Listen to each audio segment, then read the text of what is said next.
Okay, it looks like we are live. Hi, everyone. Welcome to another Modern Musings. I have a wonderful guest, Briana Cribeyer, and I would love for for for me to introduce you. Sorry, my perimenopausal brain is already starting off. Briana is also a friend, but she is a facilitator of ISTA, the International School of Temple Arts. She's founder of Sacred Sexuality Rising, which is a Facebook group, a lead trainer for intuitive tantra, speaker, and facilitator for the Ohio State University on the topic of sacred sexuality, and the executive director for the Columbus Coalition for Sexuality. And her belief is that deep and radical love, coupled with ownership and self-responsibility, will shift the trajectory of humans on the planet. Welcome, Briana. Thank you so much, Chrissy. Really Yes. appreciate being here. Yes. Yay.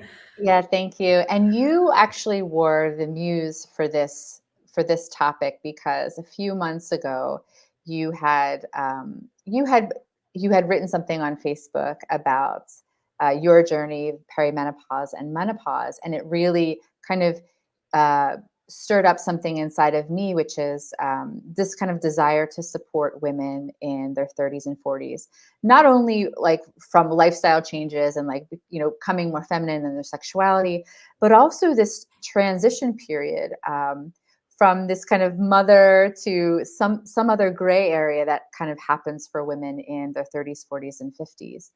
And you were talking about your journey towards menopause in your early 30s, and it's a very unique thing to have to go through such changes so early. And you have a very beautiful kind of reckoning with your own body as someone who's so in tune. And that's why I'm so happy to have you on today, because you're someone that's experiencing it, and you also lead other women and men through this process of menopause and this journey that they go on, both biologically and like sociologically. So thank you so much for being here. Oh yeah, it's inspiring to hear that I was the muse for this. I want Yes, nothing more than yes. to be your muse. Well, well, this is the whole thing. There's like these sort of very pop-up conversations that happen, I think, in between women. And what happens is that we're like, oh my God, I'm going crazy. I can't remember anything. Oh my God, I've gained weight. And there's all these sort of pocket symptoms that we talk about. And we kind of attribute it to just getting older. But there's so much more that's going on. But before we kind of go into maybe the sort of hormones and kind of the biological details of this, I would love for you to share your journey, with everyone that's here today. The fun part about sharing this journey is, what lens do I take in this? So I'm going to feel into what's authentically alive for me right now. And as I lean in with you and I lean in with your community, and I think about what has been the most potent pieces of the last decade plus for me. So at 29, I was coming back from living in South America. I'd been there for 7 months. And I was ending an engagement. I was moving back to Columbus, Ohio after 9 years of not living there, 8 years of not living there. And I knew I was in this turning point in this crux of my life, but something felt incredibly off. Something felt off with how I was making decisions. Something felt off with my body. The biggest physiological thing that I was noticing was off is that I was having hot flashes at just shy of 30 years old. And I happened to mention it in passing to my gynecologist, not really thinking much about it, but knowing that it could be a hormonal imbalance of some sort. And when I sat in her office 2 weeks later, she had tears in her eyes as she said that I was the youngest person that she'd ever delivered news of a premature ovarian failure diagnosis to. Oh boy. And I was more confused by the fact that she was so upset. Like in that moment, I think that I immediately was like, wall, wall, wall, wall, wall, wall, wall. I'm not going to feel this. Some little protector inside of me was like, I'm not going to feel this. I'm not going to connect to this. I'm not going to let this diagnosis be some label that's put on me. And I basically said, like, okay, what's next? And the first thing that she said is, well, we should probably put you on some kind of a birth control to start regulating your hormones so that we can deal with the symptoms. And another part of me inside was like, fuck no. Absolutely not. No. I had such an interesting experience with hormones in my younger years. I was taking the pill probably around 16. I got pregnant while I was taking the pill. I decided that it was all bullshit. I had an abortion. Probably 2 years later, I started on Depo-Provera. I wanted to take something that I didn't have to think about. And so at that point, I was 21, 22 years old, getting a shot once every 3 months. My cycle ceased to exist while I was on Depo-Provera. And I was on that for at least 2 years, maybe a little bit longer. So all of the sitting in the gynecologist's office and hearing this information, I think I basically went into a trauma responsive freeze. Some fight and then freeze. And then as soon as my body recognized I'm in freeze, I went back into fight and denial. And so, that was about how it was for a few more years. And over those few years, what I can now look back on and see is that I was really in a place where I needed support. I had no idea what was happening with my emotional roller coaster, my brain fog, my all over the place cycle. Probably about 3 years after the diagnosis, I was bleeding very, very heavily for almost 2 straight months. There were times that I was just worried about my, how much blood I was losing, how distracting, and the hot flashes continued and continued and continued after trying many, many, many natural solutions for that. And about 6 years after the diagnosis, my cycle went away completely. As far as anyone could tell, I was in full menopause after six years of perimenopause and totally lost my cycle. So it's been, there's many more pieces in there. I think we're going to touch on a couple of the other nuances here, but to experience that. And also that the first people that I asked for support were women that I knew that were in menopause. And I'm sure that it was completely off for them to think that a 30-year-old this could be actual menopause for her, perimenopause. And so I essentially felt shut down by some of the women that I trusted the most. Oh, wow, where I was genuinely leaning in for support, and they're saying like, no, that's impossible.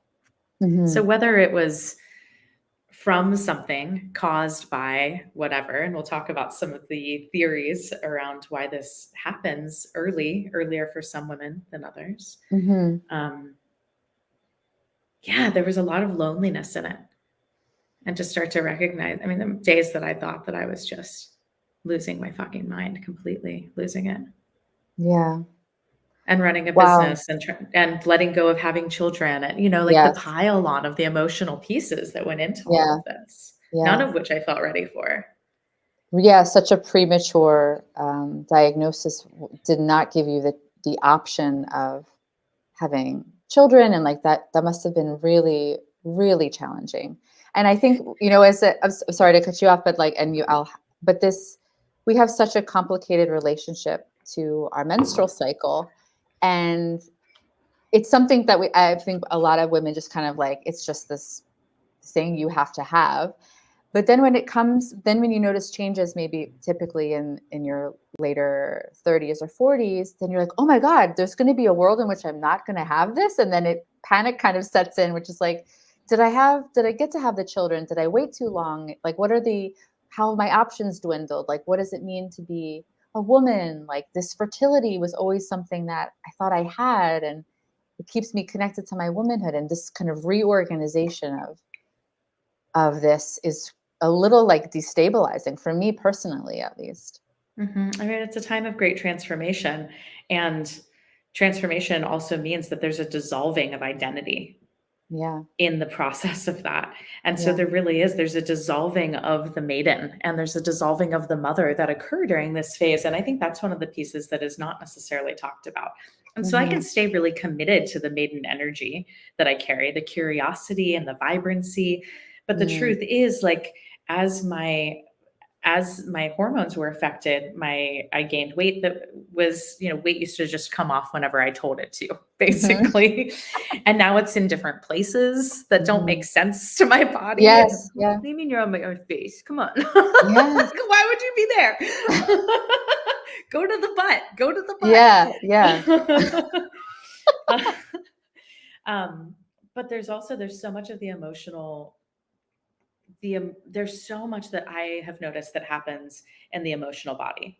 And if you just read, if any person is going to read about what are some of the signs of menopause, probably some of the things that they'll read first and foremost. So it could be some of the physiological symptoms. It could be hot flashes, which, let me just say something about hot flashes. Hot flashes for me, now that I've been sitting with them for 10 plus years, it essentially feels like somebody puts a paper bag on my head and then lights it on fire. And at their worst, I was having 40 plus a day. And they often will last anywhere from 90 seconds to 5 or 6 minutes. And I have been in board meetings. I have been pitching my biggest presentations, talking to rooms of hundreds of people, and having these hot flashes come on. Like, those are some of the moments, or in a very heated argument where I feel like my partner is completely against me at any moment. If I had a knife that I could just huck across the room, like, there's no doubt in my mind that I would at least try to catch their shoulder. Yeah. I don't particularly want to murder them, but there are moments. Yeah.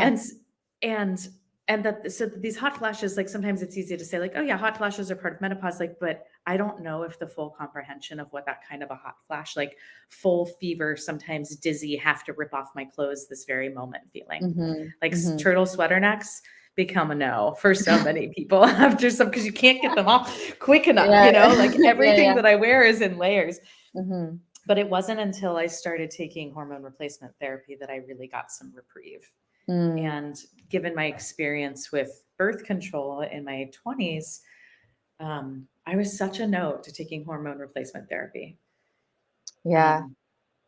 Until I was on a consultation call with a doctor who was an expert in perimenopause and menopausal symptoms. And again, with tears in her eyes, just said, there's another way. You don't have to suffer. Yeah. Like, I think that there's some still like residual. I've been researching this more often because I really want to understand this phase. And apparently this perimenopausal phase can really be like almost a decade long. It's a slow dip in progesterone and then estrogen. And these very innocuous things like, oh, I can't, like, I'm getting forgetful, or I have anxiety. You could attribute all of these things to other parts of your life, right? Like, I'm not getting enough sleep. And that is another symptom, like change in sleep habits. And all of these symptoms, I think what women typically do is internalize them immediately. We're not solutions oriented about them. We're just like, oh, I guess I'm just a piece of shit now. I guess I'm just a moody piece of shit now. Like, because we don't know how to differentiate.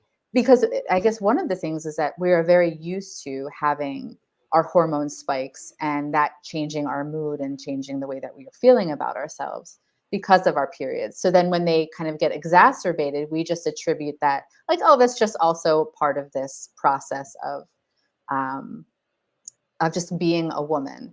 And so we really just sort of internalize it. At least I do. I mean, there's still moments for me where I know I get my period regularly, my cycle regularly, and then 3 days before I'm like crying, and I think I'm like, why am I a lunatic? And then my period comes, I'm like, oh yeah, that's why. Like, it's been 30 years since I had my period, and still I'm not like, I am attuned to it, but not. I still internalize it, and like, I'm wondering why, if women take so long to kind of connect the dots and see a doctor, and then they could have been taking hormone replacement therapy probably earlier if they really understood what symptoms meant biologically. Like, symptoms are actually a biological marker of changing and fluctuation of hormones. So just to kind of, piggyback off HRT, which is hormone replacement therapy, a lot of women delay in doing that or are scared of doing that because they're not exactly sure what that even really means, because we're not as familiar with sort of this new body of medicine that suggests it's actually very helpful for us. I talked to many doctors before I decided that it was the right choice for me. Yeah. And one of the things that I have had the experience of, particularly because I work in the field of sexuality, but not just sexuality, spiritual, shamanic, sexual connection, and looking at these 3 anchor points as really the full basis of the body of work that I've been deeply devoted to for over 7 years and a bit longer through transformational leadership processes, is that there is an increase in intuition as our hormones change. And what we do with that intuition is a learning process.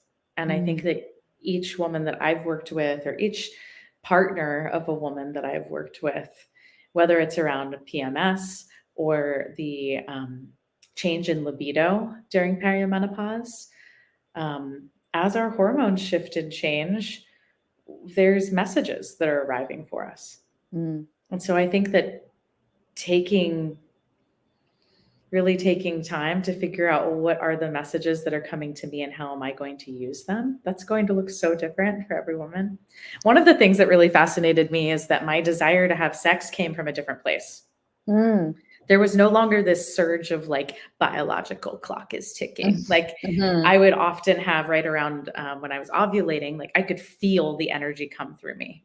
It was like, I was stripping off layers of skin and becoming sultry after I'd just been napping all day. I'd be like, oh, I want to go out. Yes, I'm a yes to a date. So that's part of like the monthly cycle that happens for women when they're, before perimenopause. And what I experienced is that my mind became clearer and I was way more discerning. I was actually looking to feed a different part of my body than my pussy. In the case that might be true, the I want to be a mama hormones. Yeah. Yes. So there's a couple pieces with there, I think, about what to track. There's a bit of there was a lot of permission for me to be in my feral. And while I did experience a huge dip in libido, it was also a really sweet time where I was more involved with women. I mean, I've been bisexual since I was, 9 or 10, as soon as I had words for my attraction to women. But there was something that shifted where I actually wanted to be spending more time adoring and worshiping women's bodies, particularly when I had that hormone shift. Like I was just desiring less. And then it actually came back into balance for me. But I mean, really, there was probably a period of 6 to 8 to 10 months where I was like, I don't want anything to do with the dude. At all. Like, I don't want male lovers. I don't want to have this boyfriend anymore. And it wasn't all that clear to me. It was a big jumbly mess. I was just trying to make sense through tears and pillow screaming. Yeah. What was my truth in there? Yes. And deep meditations and retreats and time in nature and whatever I could do to figure out this balance of like, what's going on with my body such that I'm no longer desiring children. Like there was some immediate sadness in that piece, a lot of questioning, some doubt. And then at some point my body just released, and still sometimes like my heart wants to say something, but it comes then I make up, I hallucinate that it's coming from my heart versus some other part of my body that is a hormone raging signal going off every 30 days saying ovulate, procreate, ovulate, procreate. Right. Yeah. I mean, you're touching upon something which was like, there's this biological change, right? Like these biological markers are changing. And also it's said in the context maybe of also this sort of sociological shift too, right? Where it may also be that you want to spend, at least for me, it happens in a certain part of your life where you're re-examining a lot of different relationships. And I don't feel drawn to have sexual relationships with women, but I feel drawn right now to be a mentor to women, to kind of have this wingspan in my life of like older women or older mentors or someone that has this sort of deeper knowledge, and then imparting knowledge to another side. So it feels very important for me right now, like energetically and emotionally, to really not step into my power. And it feels like it's very necessary right now that I have to offer something back to the world and to younger women. So I can attribute that to probably this higher variability of my hormones, because as we go through perimenopause, there's this higher variability of the shift in hormones. So like you said, it may have a big drop in libido, and for others, they could have a huge surge in libido or anger or anxiety. And like this is where it feels like it's kind of like last call at the bar kind of thing, like whatever is like sparking off is sparking off. And there is an aspect of deeper truth telling and bringing a lot of stuff to the surface. And anecdotally, looking at some studies, it was said, I read that there was 60% of divorces are initiated by women in their 40s, 50s, and 60s, which is perimenopause and menopause time, where something is happening. Nothing can cover up the bullshit anymore. Yeah. It all comes out. It all comes to the surface. And I would love, and I know that you're supporting probably women in that place, right? Where they're probably like, I can't stand my husband, or men that are like, I don't know what's going on with my partner, but like, we are not seeing eye to eye after maybe a decade of like general happiness. Like something comes to the surface in these moments, and there's a lack of support, and there's a lack of understanding of what's actually happening. So would you agree that you kind of, that's a huge, you're seeing that kind of tipping point in certain relationships? Yeah, I feel like anything that's been repressed up to this point can no longer be repressed. Yeah, it's like a governor has been taken off that had been holding things down and in. I think that shedding that maiden-esque quality for many women who are raised in such a way to be polite and to keep their mouth shut. And I know, like, we're talking to really progressive women out there, but there's a touch of it because we were raised in this society. I mean, not just women, but humans. Like, we're supposed to be pretty damn polite with each other. And I think that there is something that happens this in this hormone shift, which is why I really recommend paying attention to the intuition. It's like, maybe I'm not acting on every thought that goes through my mind that's a truth telling, but my practice is, can I sit quietly in the noticing, let it come through my body and through my mind a few times over, and then make a choice about how to respond. But it was not like this. Like I said, like, there were some all out fights during the mood swings and the hormone shifts. It's right around the time that we met each other, actually, probably was some of the crux of the worst. Oh, wow. Oh, wow. Yeah. So what did you get to do? Like, how did you sort of manage this and shift this for you in your process? Like, there was HRT that you started to take, and then what was this internal like dialogue that you had to create for yourself?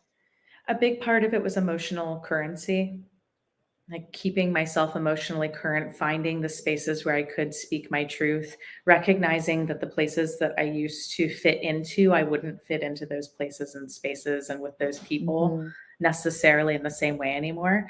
But a big piece of it also was self-responsibility.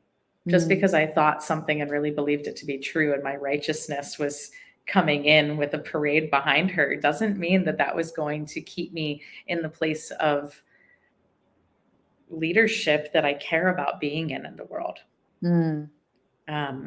So there's a lot of letting go of attachment. A big piece around disillusionment, like letting go of what I thought to be true, and not burning it all down every single time that I discovered a new can of gasoline. Yeah. Wow. My saboteur can like walk in that door. As soon as my wounded little one is present, my saboteur is like, don't worry, girl, I'm here for you. I've got a whole box of matches. Like there's a maniacal energy. And so a big thing for me was befriending these new pieces that were showing up. Oh, wow.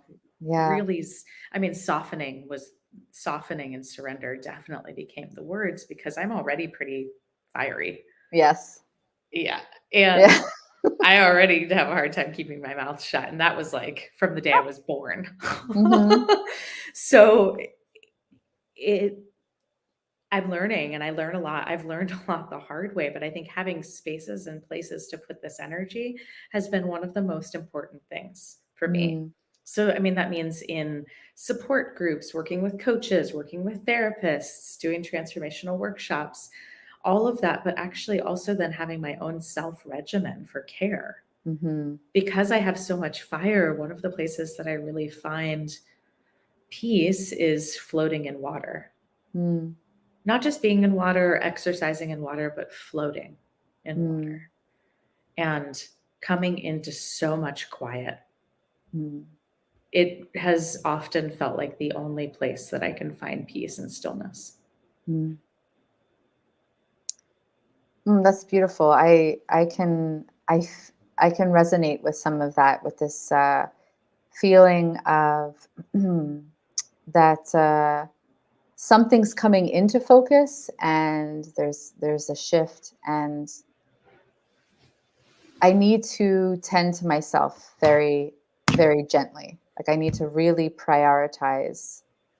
I hate this word because it feels kind of like a platitude, the self care. But for me, it was like this real truth telling and honesty around who I am and the places where I wasn't, where I was people pleasing and acquiescing or unnecessarily accommodating, and like just burning. Those have to get burned out, and so that this new part of me can emerge, and there can be less of a fight in that process.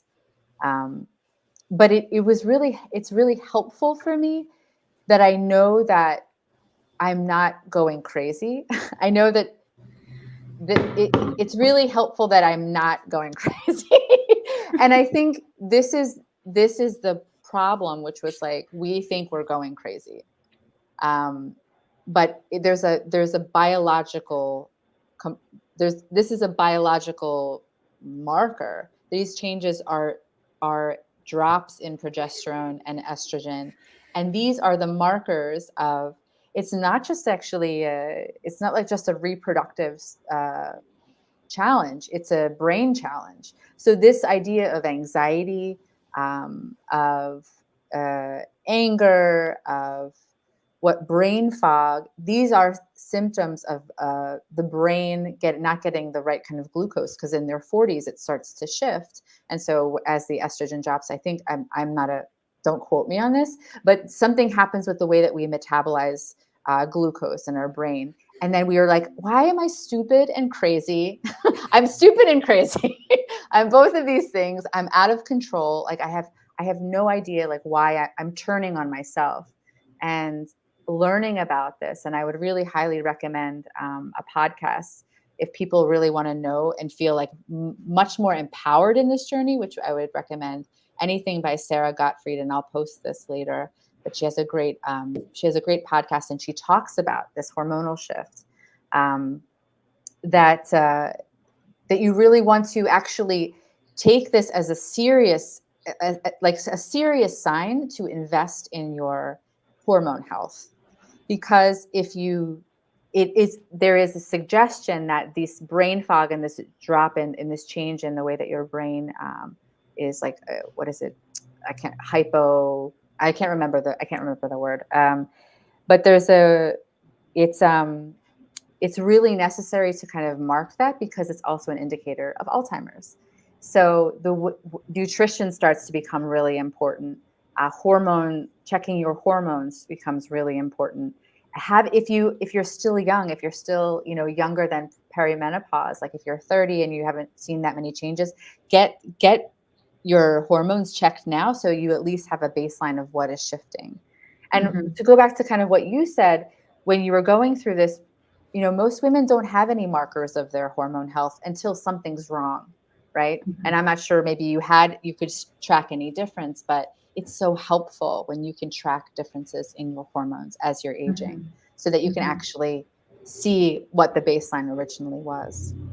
Yeah, that's great. I think that's great. And I think that what I'm really hearing as the big takeaway is to be empowered and to take control of our own health, to be our own advocate, to be knowledgeable, to not just sit around as it passes us by. I mean, that was one of the Mm-hmm. biggest missteps that I think I had because I Yes. felt underprepared, because I didn't believe them, honestly. I was like, Mm-hmm. yeah, no, I'm going to need 4 more opinions. And so over the next 5 years, I continued to get more opinions on this. I'm also not a hormone expert. Do Mm-hmm. I talk to people about their hormones and their cycles all the time? Mm-hmm. Absolutely. And Yeah. it's not my specific passion. Um, but a lot of what you're talking about that is my passion is a holistic approach to being an advocate and empowering ourselves and Yeah. empowering other people in our communities. Um, yeah, so a number of the things that you just said are really resonating with me here.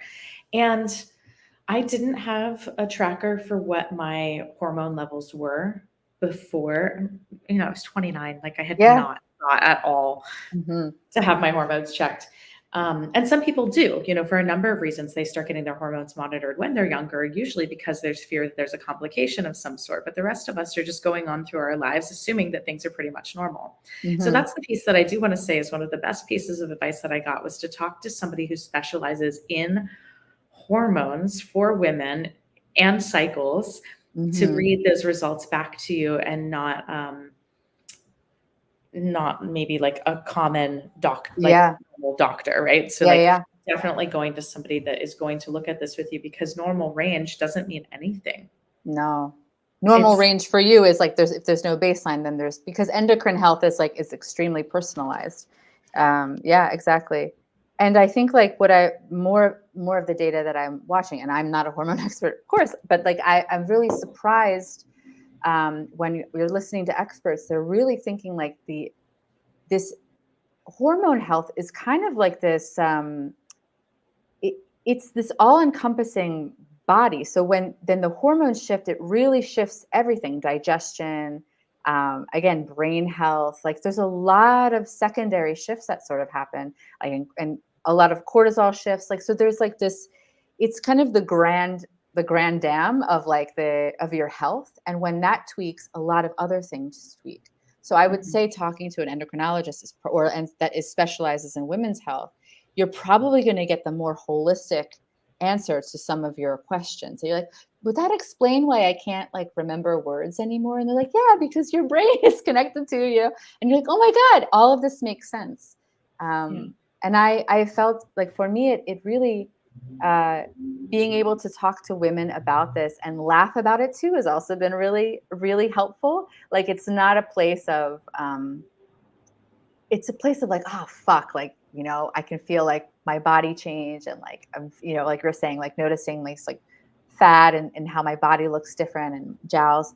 But it's also this very like it's a very funny place. Like there's a lot of like crone energy where you get to just sort of like revel in like your body as it is now. And you kind of I feel like I like laugh more with women and we talk about this and we're more like a little more graphic with how we relate to each other, like the things that are happening. And it feels like a release of like, finally, there's something that's like liberated in like just living in this body that I have to live in this body. There's like a big surrender in that. Mhm. And I, I and think I love that. Yeah. this comes back to the surrender and the softening thing, like Hmm. surrender and softening with ourselves, but actually surrender and softening as one relates to the world. That's probably not going to be possible during certain parts of this cycle, particularly if the repressed things that have been happening to us.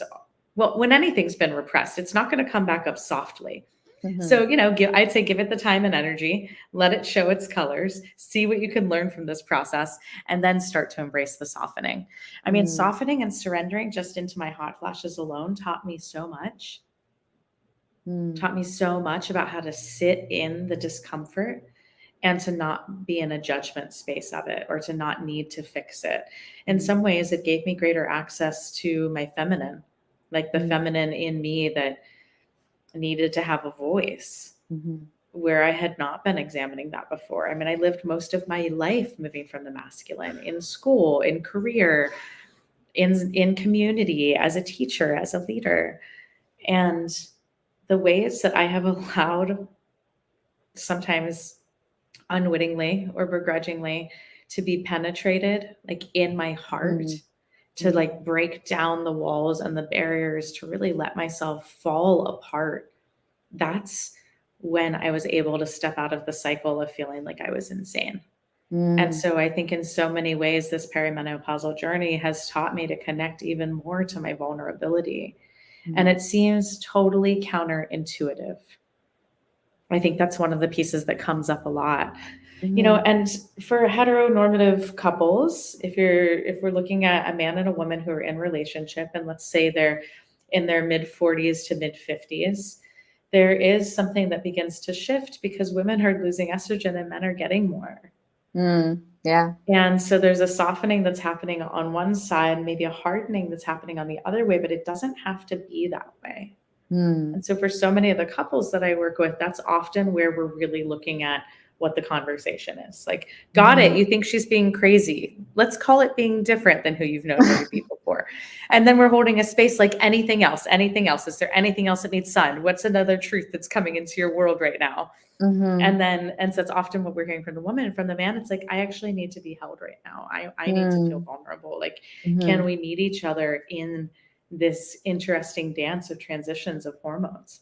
Yeah, and yeah, it's good to also point out that, how the uniqueness of, if you're in a heterosexual relationship, also uh, men struggling with this because, I mean, at the same time, yeah, they're also, their testosterone is dropping, they're getting soft in different ways, and that there's a need to have a different kind of relationship in this moment in their life. I mean, it probably Yeah. also coincides with children leaving the house, and then you're kind of coming back to each other. So there's a lot of convergent moments that are happening in like someone's 50s, where they Mhm. really need to renegotiate their relationship in a different way, and Mhm. what your sexuality will look like now. And I'm Mhm. curious how you would think about, women in there that are going through menopause, and uh, how they can keep their sexuality alive and feel this vitality through their sexuality. Do you give them any kind of tips around?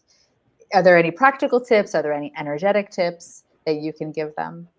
Yeah. Yeah, definitely. Such a rich question.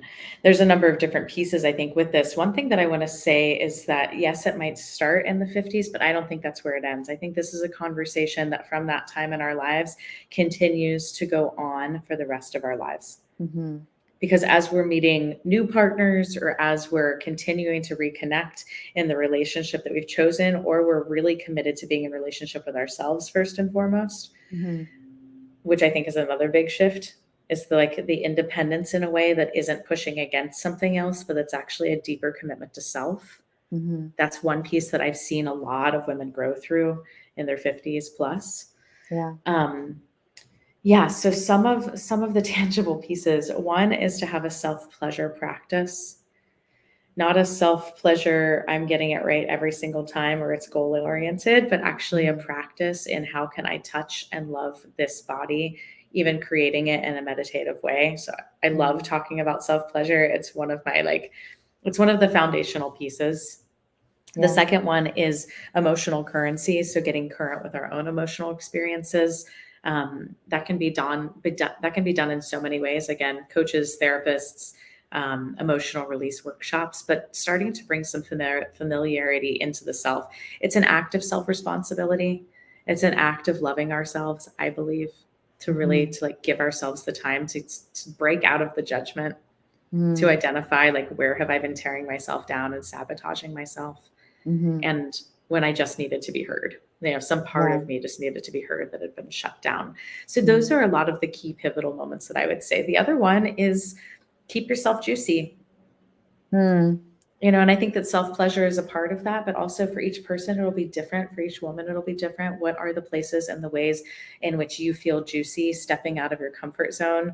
I'm Mm-hmm. reminded of the deep practice that you went into around singing Oh my God. recently, like Yeah, what a truly. way to juice yourself, Yeah. to like really Yeah. like what's in here, and can I give it some Mm-hmm. squeeze, and can I bring myself to new experiences.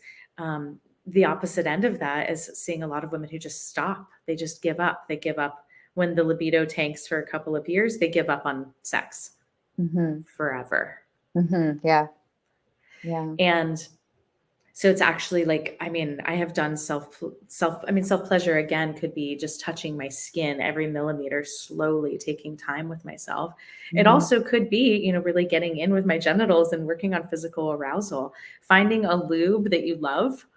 I know this might seem like a small thing, but it's huge, particularly as the body and the like our self lubrication can change so much. A lot of women talk about vaginal dryness, and then sex starts to hurt. Things are moving around. There's tightness. There's constriction. The skin can thin, and a number of my colleagues are over 60. Like I started surrounding myself years ago with women over 60, 65. One of my closest colleagues is 75 years old. And so I've been having these conversations with older women for a long time. And I think that really leaning into the juiciness of life, keeping ourselves juicy and allowing that sexual energy to keep coming through. Now, of course, that's going to be my stand because I'm a sacred sexuality coach, right? I know that's not going to resonate for everyone, but one of the things that I'm really committed to is viewing our life force energy and our sexuality as what can change our entire lives, to be in the place of transformation. Yeah. I think, I mean, I would like +1 everything that you've said. And I think that in conjunction with aging often means for some people that there's a lack of movement, right? And so when we stop, or there's a constriction that starts to happen. So if we are injured or injured in some way, or we're less toned in some way, those parts starts to atrophy, right? We lose muscle mass, and like we start becoming more sedentary. This will also influence how you feel about your sexuality, right? And so pelvic floor exercises become really important especially if you start losing your continence. Like these are things that happen in your 40s, you know, when you start, like when you laugh and like you pee a little. So like kind of working, like being attuned to that, you may have to put like some effort into keeping up a baseline, right? But it's possible, right? You don't have to kind of just sort of kind of melt away. And for a lot of, I think also like when you brought up the singing, you know, vagus nerve and emotional regulation, really being able to see like what is blocked in my body, like how have I habituated patterns in my body that now are giving me this bracing energy that doesn't let energy flow. Like what do I need to do to bring a lot of physical health back so that my like life force also is coming online. And actually singing is a great thing for that, for toning your vagus nerve, which has some of the endings in your pelvis, so it does awaken and arouse like the pelvic area, which is really great. And it's not just about like physical exercise. So thinking really about your whole health as like an organized system instead of this sort of siloed parts. I'm hoping that people would kind of continue to have really great like sensuality into their older age. I want that for myself. And I'm looking like, you know, I know you have different mentors and that are like a little bit older, 60s and 70s. And like as a woman, I need to see like living examples of what I would like to become. I need to find these women. I need to be around these women so that I know that I can still stay vibrant. So it's just like, I just feel that way as a sort of wingspan of, you know, being 40 something, being like, this is what I can be and I want to be, and this is what I can offer. That's beautiful. Yeah, I think that's a beautiful place right there. You know, along with singing, orgasms certainly create a lot of that as well.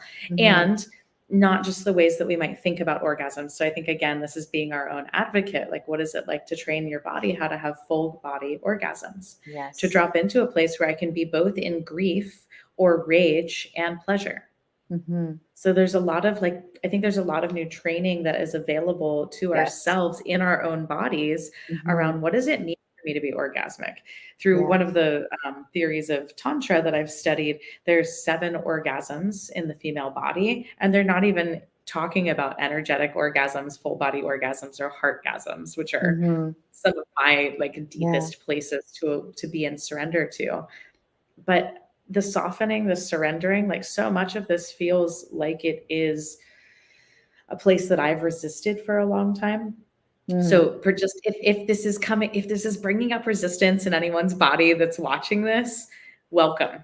Like I want to welcome the resistance that might be coming up as we deepen into our own conversations around this, because that was the first place that I went, was resistance. Resistance to so much I wouldn't even read the hormone book that my sister bought me.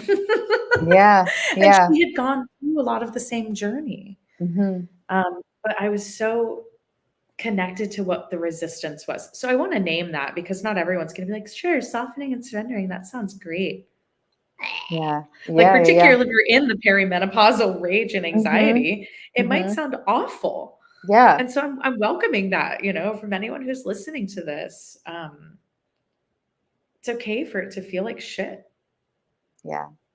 But to know that, of course, there's something on the other side of that, and that there's so much magic and treasure in that feeling like shit, because it always reveals a deeper creative side, you know, something that's yearning to come through.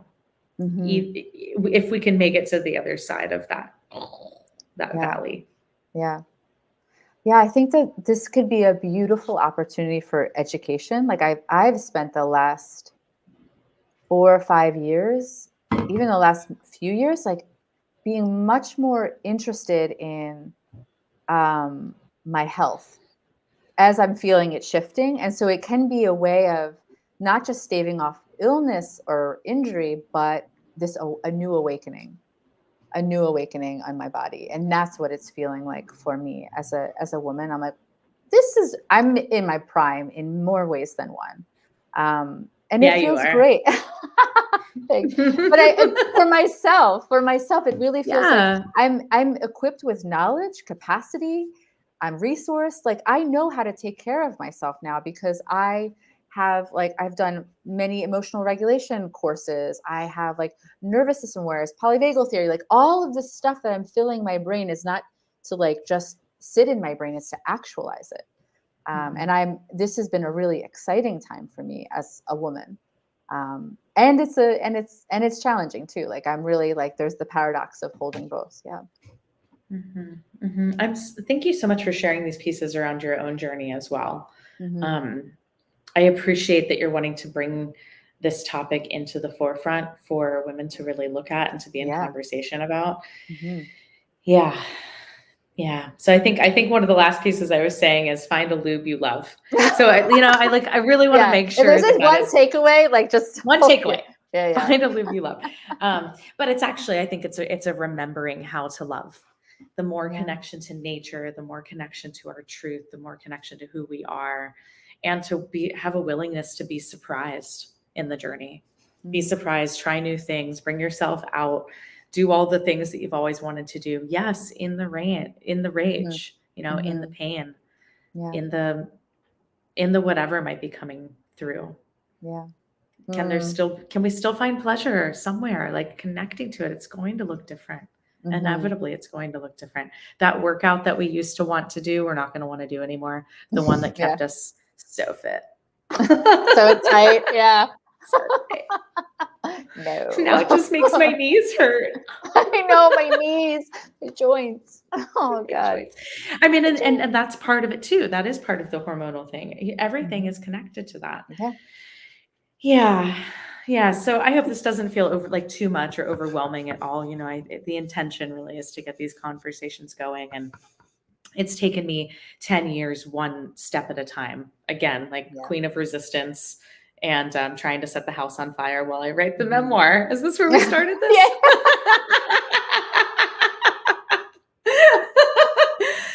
Yeah. One of us is going to have a memoir that's going to call it, I wrote this memoir while the house was burning.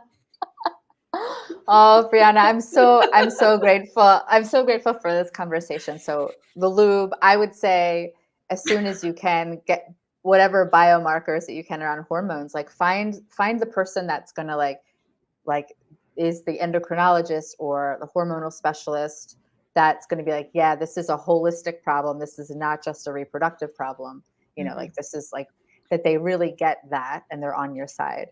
And those things don't have to be complicated. The thing that really got me into it was having blood work done one place and sending it to a doctor that I was meeting with online. It Great. was Yeah. super simple. Yeah, like Everlywell Health, I think these online, now you just like prick your finger and shit like that. Like it's so easy to get these biomarkers of your hormones done, even if there's nothing wrong. Like get it done as soon as you can. If you're 30, get it done. Like that you have That's something right. to work with. Yeah. Yeah. All right. These are our two things we want you to impart. Well, Briana, I would love for people to know how they can get in touch with you, what you offer, how can they work with you. Thank you. Share. Thank you. So BrianaCribeyer.com is my website. You can add yourself to my mailing list there. You can reach out directly through a form on my website. If any of this interested you or anything else that I talked about, I do specifically look at a lot of things through the spiritual, sexual, shamanic lens. And that can be really interesting to people, even if it's just checking out some of my workshops, some of my online membership spaces. There's a number of different ways for people to work with me, either directly one-on-one or through some group programs. I am teaching about a retreat a month right now. I teach for the International School of Temple Arts, but I also do speaking engagements and teach retreats through a number of other places, and particularly related to somatic embodiment, movement, emotional release, and emotional currency practices. So everything is really going to feel from that holistic lens. I'm super excited. I live in Austin, Texas, and my partner and I also lead group work in Austin, Texas, as well as doing in-person sessions there. Great. Well, thank you again. Thanks for everyone that was watching. There's a few people I see online that are watching here. And I wish everyone a great day. And I will post links for all this, some of these hormone optimization that I think everyone should kind of tune into. And thank you so much, Briana, and have a great day, everyone. Thanks for having me. Yes, Bye. cheers.